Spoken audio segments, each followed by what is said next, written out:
Amen.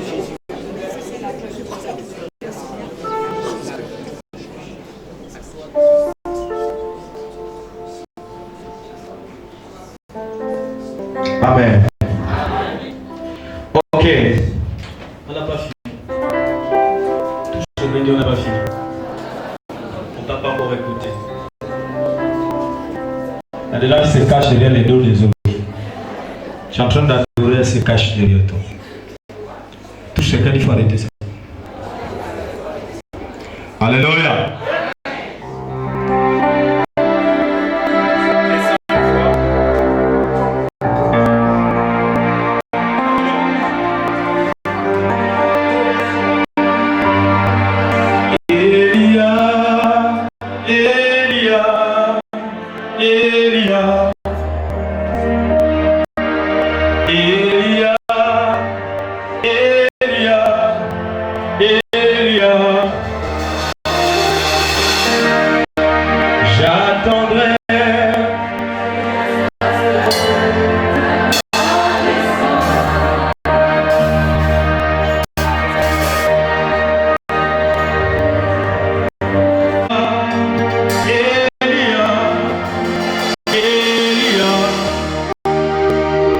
On va les faire juste.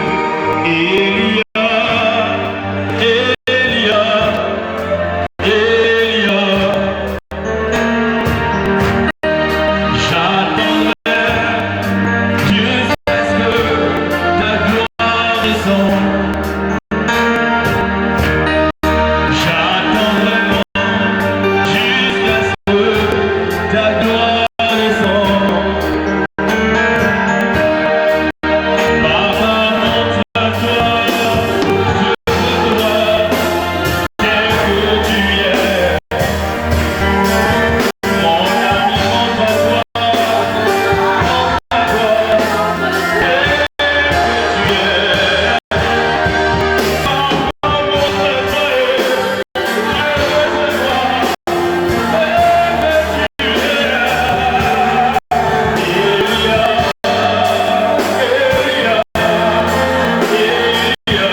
Il est d'abord dans la salle des milliers de gens.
pour faire la lecture du premier passage de base.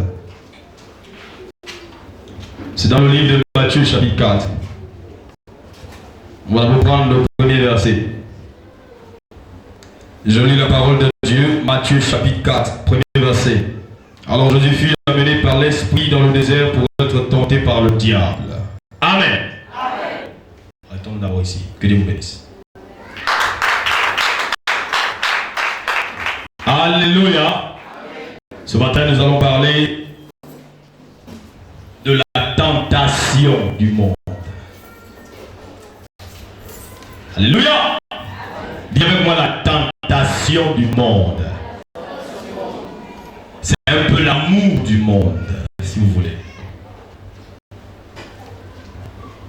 La Bible dit nous sommes tentés, c'est quand nous sommes attirés. Alléluia. L'attirance produit la tentation.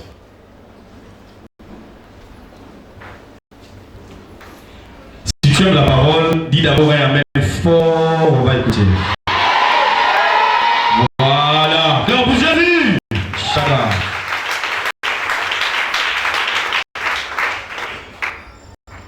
Alors, ce matin, nous allons parler de Jésus au désert. Jésus dans le désert. Vous savez que Jésus-Christ a été tenté, n'est-ce pas? Il a fait 40 jours dans le désert. Le désert, il n'y a pas un puits d'eau à côté. Dans le désert, il n'y a pas un parent, il n'y a pas de connaissance. Dans le désert, c'est compliqué. Le désert. Dis-moi le désert. Alors Jésus-Christ, bien qu'il soit fils de Dieu, ça n'a pas empêché qu'il soit d'abord éprouvé. Alléluia. Tu es chrétien certes, mais tu dois d'abord passer par le désert. Le chrétien a plusieurs étapes. Il y a la naissance, il y a le baptême, il y a le désert. Il y a aussi la résurrection. Amen, amen. Le désert, après le désert, vous avez la croix. Donc la croix, c'est la dernière partie. Une fois que tu portes ta croix et tu suis Jésus, Luc 14, 27, tu es digne d'être son serviteur. Alléluia. Voilà. Alors, voici comment Satan travaille. Est-ce que la parole de Dieu peut te faire du bien ce matin? Amen. Nous allons continuer la lecture. On va rester dans Matthieu chapitre 4. Une autre personne va m'aider. La parole de Dieu. Dans Matthieu chapitre 4, verset 2. Après avoir jeûné 40 jours et 40 nuits, il eut faim. Après avoir jeûné 40 jours et 40 nuits, Jésus a eu faim. Ouais. Le tentateur s'étant approché, lui dit. Le diable est venu vers lui. On l'appelle tentation. Alléluia. Amen. Si tu es fils de Dieu. Là, on l'appelle pas Satan. On l'appelle tentateur. Ouais. Si tu es fils de Dieu, ordonne que cette pierre devienne des pains. Il dit, mais si tu es fils de Dieu, ordonne que ces pierres deviennent de pain, mange. Alléluia. Amen. Ouais. Jésus répondit. Il est écrit. L'homme ne vivra pas de pain seulement. Ce qui nourrit l'homme, ce n'est pas seulement le pain. Mais de toute parole qui sort de la bouche. L'homme a le corps et l'esprit. Alléluia. Amen. Il a su une âme. Il faut aussi qu'il nourrisse le côté spirituel par la parole qui vient de la bouche de Dieu. Acclamons Shaddai. On continue. Retenez les détails. Le diable le transporta dans la ville sainte, le plaça sur le haut du temple. Ben, cette fois-ci, il va le placer sur le haut du temple et lui dire, si tu es fils de Dieu. Si tu es fils de Dieu, apparemment Satan n'a pas toujours cru qu'il est fils de Dieu. Il lui pose encore la même question. Il dit, dis-moi, si tu es vraiment fils de Dieu. Ouais. Jette-toi en bas. Et il faut te jeter en bas, les anges vont t'attraper. Car il est écrit, il donnera des ordres à ses anges à ton sujet. Est-ce qu'il a dit tombe? Il a dit jette-toi, non? Le détail est important. Et ils te porteront sur les mains. Voilà. Réponse du Seigneur. De peur que ton pied ne heurte contre une pierre. Jésus lui répond. Jésus lui dit, il est aussi écrit, tu ne tenteras point le Seigneur ton Dieu. Voilà. On continue. Le diable le transportait encore sur une montagne très élevée, lui montra tous les royaumes du monde et leur gloire. Ah ça. Donc là Jésus est sur une montagne élevée, hein? D'accord. Et c'est sur la montagne qu'il lui montre le royaume, n'est-ce pas? Mais s'il n'était pas sur la montagne, il ne pouvait pas lui montrer.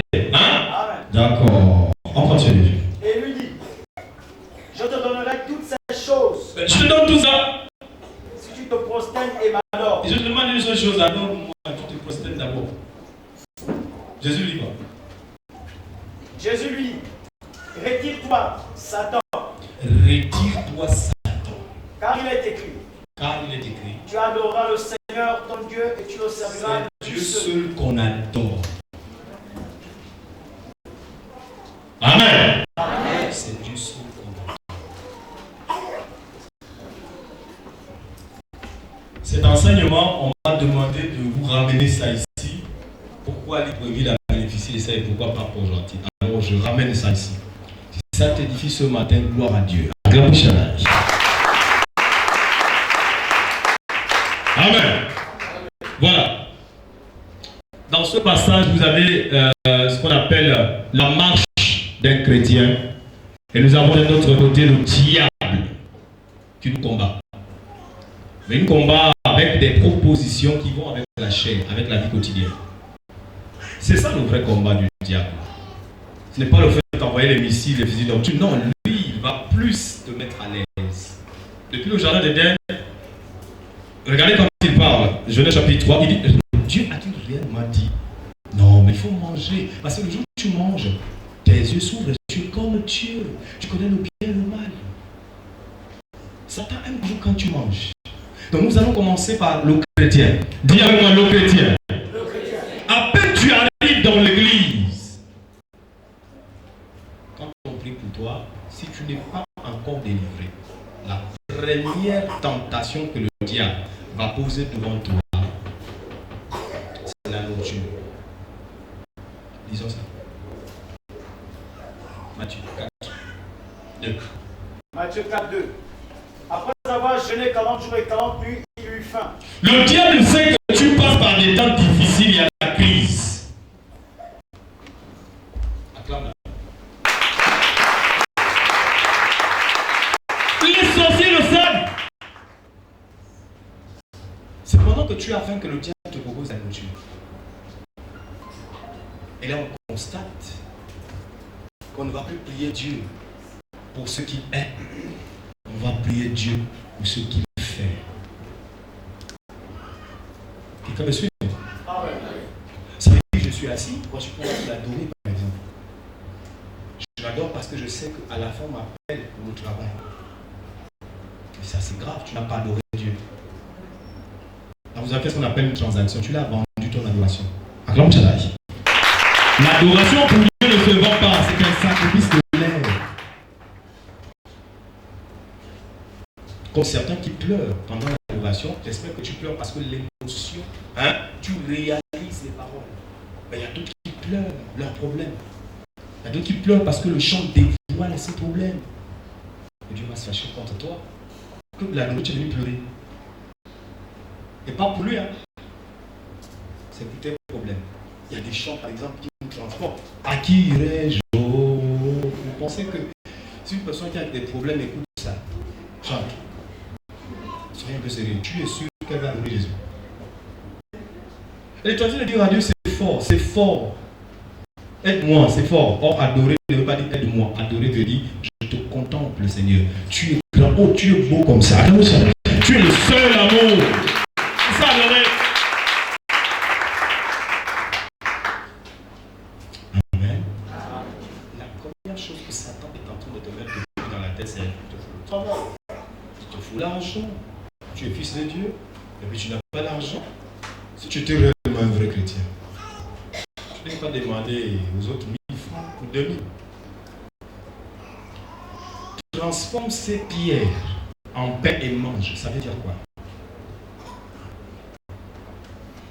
Tu vas commencer à t'élever à des gens au caractère dur, pardon. Vous voyez par exemple les païens, hein? Ce sont des pierres. Ils ne sont pas faits, ce ne sont pas des instruments d'adoration. Mais il arrive que Dieu est obligé d'utiliser des païens et te livrer à eux. Tout ça parce que tu veux que les pierres se transforment en pain. Et pour les pasteurs, une fois on a l'église pleine comme ça, alors chaque entretien c'est 20 000 par personne. Il fait des serviteurs de Dieu ou des âmes de Dieu, pardon, je voulais dire, des âmes de Dieu, des morceaux de pain. Autrement dit, lui n'est pas là pour prier pour vous, lui il prie parce qu'il veut l'argent. La preuve, il ne commence pas sans lui payer. Or, la Bible dit, vous avez reçu gratuitement, donné gratuitement. Acclame encore si tu es avec moi. Il y a un mystère derrière cette parole. Quand tu vois, tu es animé que par le travail. Je veux travailler. Je veux l'argent. Je veux l'argent. Je veux l'argent. Tu ne vas pas adorer Dieu. Pourquoi? Parce que tu veux qu'il te comble d'abord. Et toi, tu as des grandes dettes envers Dieu. Tu n'as jamais payé ça. Tu lui dois l'adoration. Tu lui dois ça. Pour tout ce qu'il a fait pour toi. Quand tu es devant une femme qui est belle comme ça, devant un homme, hein, qui te fait plaisir, qui est bien avec toi, mais apprends à glorifier Dieu qui t'a créé, qui a créé ce temps. Grâce à lui, tu as le sourire. Regarde, il y a des gens qui cherchent des bébés. Toi, tu as un joli bébé comme ça entre tes mains. Glorifie Dieu. Tu es sûr que tu ne lui dois rien. Donc, quand tu arrives devant une personne que tu dois, c'est pas la première personne à demander encore. Excuse-toi d'abord, excuse-moi, bon, pour la dette là, c'est vrai. Mais non. C'est vrai, je te dois, donne-moi encore 100 000. C'est ce qu'on fait à Dieu en fait. Que de te donner d'abord, toi tu demandes. Lis Actes chapitre 20, le verset 35. C'est grave. Actes chapitre 20, verset 35. Je vous ai montré de toute manière que c'est en travaillant ainsi qu'il faut soutenir les faibles et se rappeler les paroles du Seigneur qui a dit lui-même: il y a plus de bonheur à donner qu'à recevoir. Il y a plus de plaisir à donner qu'à recevoir. Si tu me dis que ton Dieu, il est Dieu parce que c'est toi qui demandes, il donne. Quand tu demandes, il donne. Mais quand toi, tu veux donner, il y a problème. Tu es toujours en train de lui mentir. Il n'est pas ton Seigneur. Car ceux qui connaissent leur Dieu agiront avec tu n'es pas ferme dans tes décisions. Tu ne sais pas ce que tu fais. Donc le diable, qu'est-ce qu'il fait? Il te propose d'abord la vie quotidienne avant de suivre Jésus. Il dit non. Tu ne veux pas le suivre, je n'ai pas payé le loyer. Tu ne peux pas suivre Jésus. C'est ça le pain. Tu n'as pas de vêtements. D'autres disent, je n'ai pas de chaussures pour venir à l'église. N'est-ce pas? Tu n'as pas de veste pour venir à l'église. Montre-moi un seul passage là où il dit qu'il faut que tu sois en veste pour venir à l'église. Ça c'est l'homme. Après le Shabbat. Tout ce qu'on va dire, même si les chaussures ne fonctionnent plus, il est mieux que tu viennes avec un Dieu va toucher une personne pour te donner des chaussures que de rester chez toi.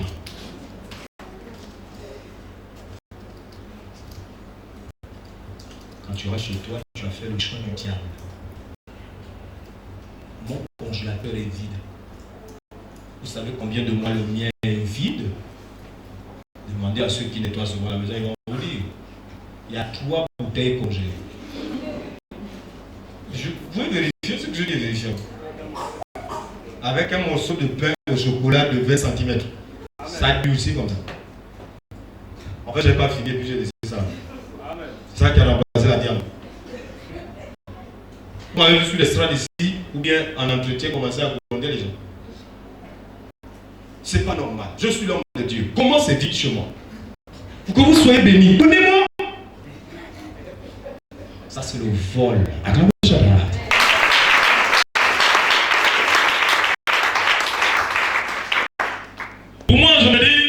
je passe par une période où le congélateur est vide, c'est normal, il a toujours rempli ça. Donc s'il n'y a rien, je lui bénis. Alléluia. Oh!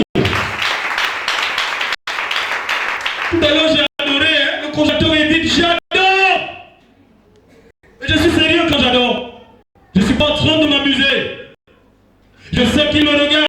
Il m'a donné un don, certainement. Si tu apprécies ma voix, merci. En tout cas, je ne suis pas le meilleur. Mais je fais avec ce qu'il m'a donné.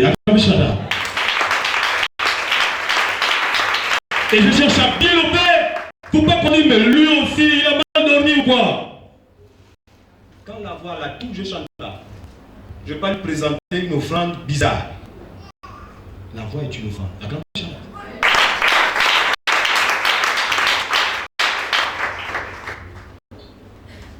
Le diable te propose d'abord l'argent.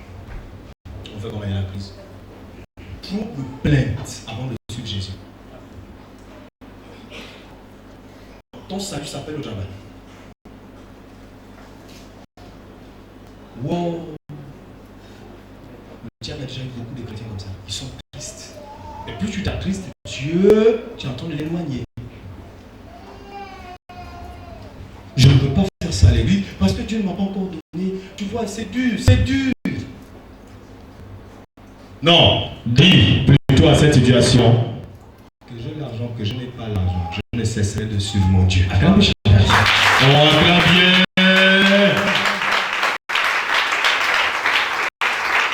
Et quand tu commences à te ranger, les yeux dansent maintenant avec la peur de la vie quotidienne. Alors tu es déjà tombé. On continue. L'homme ne vivra pas de pain seulement, mais toutes paroles qui sortent de la bouche de Dieu. Ça, c'est la réponse qu'il faut donner au diable. On n'a pas dit travaille d'abord avant de devenir chrétien. Non, deviens chrétien, tout le reste suit. Acclame Shaddai. Matthieu 6, 33. Cherchez premièrement le royaume des cieux. Vers le verset 34, il dit ça, ces choses, ce sont les païens qui les recherchent. Ouais. Matthieu 4, verset 3. Le tentateur s'étant approché, lui dit, si tu es fils de Dieu, ordonne que ces pierres deviennent des pains. Jésus répondit, il est écrit, l'homme ne vivra pas de pain seulement, mais de toute parole qui sort de la bouche de Dieu. Quand le diable a fini de te tenter dans la nourriture, dans l'argent, il constate que tu ne bouges pas. Il dit, bon, je vais faire autre chose. Ouais. Le diable le transporta dans la ville sainte. Le plaça sur le haut du temple. Et là, maintenant, il t'amène dans la ville sainte. Ça, c'est le monde des chrétiens. C'est la religion. Amen, amen. Et là, il va te placer au-dessus des autres. Ça veut dire quoi? Tu as un ministère très brillant. Tout le monde ne parle que de toi. Donc, les autres sont en bas. Hein? Ils te suivent. On continue. Et lui dit, si tu es fils de Dieu, jette-toi en bas. Il ne dit pas, tu peux tomber parce que tu es humain. Non, il dit, toi-même, jette-toi. Quelqu'un prend le Romains, chapitre 4, verset 14. Romains 14, 4. Le pasteur Paul sera resté. Il va reprendre le même verset. Il le place sur le haut du temple et lui dit, vas-y, jette-toi. Romains 14, verset 4. Oui. Qui es-tu? Qui es-tu? Toi qui juges un serviteur d'autrui. Toi qui juges un serviteur d'autrui. S'il se tient debout, ou s'il tombe, cela regarde son maître. Mais il se tiendra debout. Attends, reprends un peu, pardon. Qui es-tu? Toi qui juges un serviteur d'autrui. Oui. S'il se tient debout, ou s'il tombe. Est-ce qu'on a dit s'il se jette? Non. Non, réponds bien s'il te plaît. Est-ce qu'il se jette? Non. S'il tombe, non. Ça dit pendant que je suis en train de parler, puis je glisse jusqu'à terre. Je n'ai pas programmé. Ne vis pas pour le péché, mais tu peux pécher. Si tu comprends ce que ça veut dire? Il peut arriver que tu tombes dans le péché, mais tu ne l'avais pas programmé. Alors relève-toi parce que tu es tombé. Celui qui est tombé se relève. Quand tu te jettes, personne ne t'a poussé, c'est toi-même, ça fait ta volonté. On te dit ça, c'est un rêve. Tu dis, ok, je vais essayer de sauter, voir. Tu vas avoir mal au pied. Là, tu tentes au Seigneur.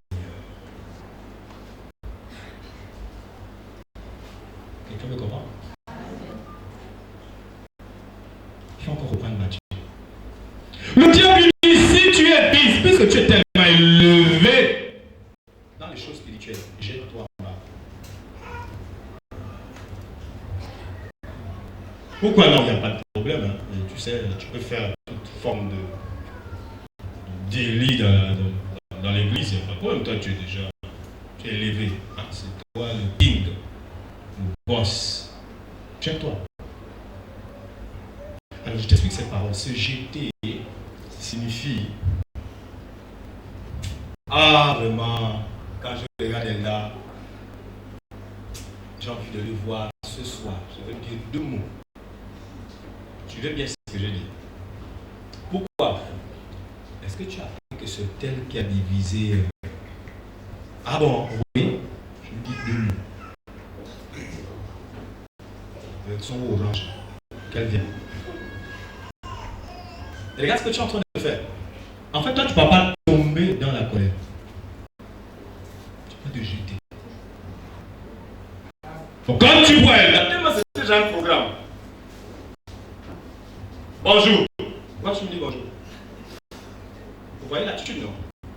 Pourquoi tu me dis bonjour? Oh, on a un problème. Oui, il y a un problème. Il y a un problème. Il y a un problème. La réaction ne lui surprend pas. Elle a mené ça depuis chez elle. Qu'elle doit insulter une personne. Quelqu'un comprend? En ce qu'on est chrétien, il n'y a pas de souci. Je suis déjà élevé. Qui ne me voit pas à l'église? Qui ne voit pas le service que je fais? Donc s'il faut te dire les vérités, je veux te dire ça. Ça, c'est pas la vérité. Tu vas insulter une personne. En ce moment, tu vis pour ton péché, tu le programmes. Jérémie chapitre 4, verset... non, Jérémie 9, verset 4 à 9. Avant d'aller trop loin, on prend Jérémie.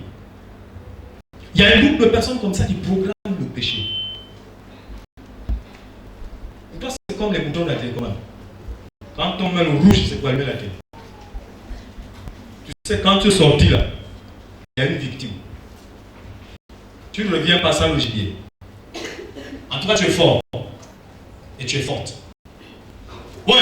Jérémie 4. Jérémie chapitre 9, verset 4 à 6. Jérémie chapitre 9, verset 4 à 6. Que chacun se tienne en garde contre son ami. Ici, Jérémie parle à un groupe, hein, c'est-à-dire une communauté. Ouais. Et qu'on ne se fie à aucun de ses frères. On parle de frères, comme en Christ là. Car tout frère cherche à tromper. Tout frère cherche à tromper. Et tout ami répand les calomnies. Bien, on continue. Ils se jouent les uns les autres. Ils se jouent les uns les autres. Et ne disent point la vérité. Parce que la vérité pour eux, là, ça chauffe. Ils ne veulent pas la vérité. Le mensonge, il y a tout le froid. Ils exercent. C'est bien, ils exercent. Leur langue à mentir. Ok, exercer ta langue à mentir ne veut pas dire que tu as menti. Tout simplement. Non! Tu exerces. Ça, tu pratiques le mensonge. C'est comme une école, chez toi. Comment lui mentir? Bon, si je lui dis ça, par exemple, elle va dire, mais un peu comme les scribes et les pharisiens, quand ils ont posé la question à Jésus, avec quelle autorité tu chasses les démons, ils se sont posé la question. Bon, si on lui répond que Élie est un vrai prophète, le peuple va s'élever. Bon, si on lui dit, bon, on ne connaît pas. Amen, amen. Amen. C'est un peu comme ça, étudier le mensonge. Donc tu es devant la personne et puis tu te dis, bon, Jordan, je connais son caractère. Mais quand même, si je lui dis à l'homme d'abord manger, tu vois, elle a mangé dans les restaurants. Oui, ah ok, ça marche déjà. Donc, facilement, je lui mentis. On continue. Tu veux la suite? Ils étudient à faire le mal. Ils s'étudient. Ils étudient à faire le mal. Ta demeure est au sein de Regarde, la... on est là pour t'étudier. Il y a un groupe de Congosiens dans chaque communauté. Hein? Dans chaque collectif, il y a toujours un petit groupe à côté. Par exemple, une église dans une église, un comité dans un comité. Voilà. Nous sommes intercession, mais il y a encore une autre intercession à côté. Voilà, un petit niveau. Ok. Nous sommes hommes de Dieu. Maintenant, il y a encore un petit groupe qui ne s'accorde pas avec les autres. Nous sommes des chantres. Maintenant, il y a encore un petit groupe de chantres invisibles. Nous sommes fidèles de la vie de Jésus, mais il y a un autre groupe qui critique l'église. Vous comprenez maintenant? Mais tous sont toujours là. Ils disent Amen avec toi. Dans la même rangée où tu es même. Acclamons Jésus. Alléluia. Donc, c'est des gens qui s'étudient. Comment ils font? Comment le pasteur bon, s'habille, bon, mais je veux qu'il se fâche. Vous comprenez maintenant? Tu étudies son caractère, ce qu'il supporte, ce qu'il ne supporte pas. Pour la soeur, c'est pareil. Et quand elle commence, ça y est, tu te fâches. Parce qu'on t'a déjà étudié. La Bible te dit, heureux serez-vous lorsqu'on vous outragera. Matthieu 5, 10 à 11. Qu'on vous persécutera, qu'on dira faussement de vous toutes sortes de mal. Quand tu as le caractère de Christ d'un véritable chrétien, tu supportes, tu te dis non. Si je lui montre qu'elle le maîtrise, je vais souffrir. Il est mieux que je ris. Hein? Oh, au fond, là-bas, ça chauffe. Tu as mal? Non, pourquoi? Je suis grave. Comme des enfants à l'école. L'autre, là, plus fort. Babi, tu as mal. Là, tu as mal. Non, je suis fort. Mais plus l'autre va appuyer, les yeux deviennent rouges. Tu es sûr que c'est bon? Oui, c'est bon. C'est bon, c'est bon. Ça y est, quelqu'un pleure. Ne montre pas ça à ton ennemi, même dans l'église. Il ne doit pas voir tes faiblesses. Ne dis pas que ça, c'est comme ça. On ne parle pas 3 fois comme ça. Ils vont te parler donc 1000 fois. Ils vont dépasser les 3 fois. Montre aux gens que vous ne me maîtrisez pas. Seul tu me connais. Alléluia. Donc, ils étudient avec Roman. C'est une école. Comment faire tomber cette soeur? Elle est trop belle. Donc, elle est venue pour toi. Touche un peu quelqu'un. Dis, je suis ici pour toi. Touche, il ne faut pas avoir peur. Dis, est-ce que je suis ici pour toi?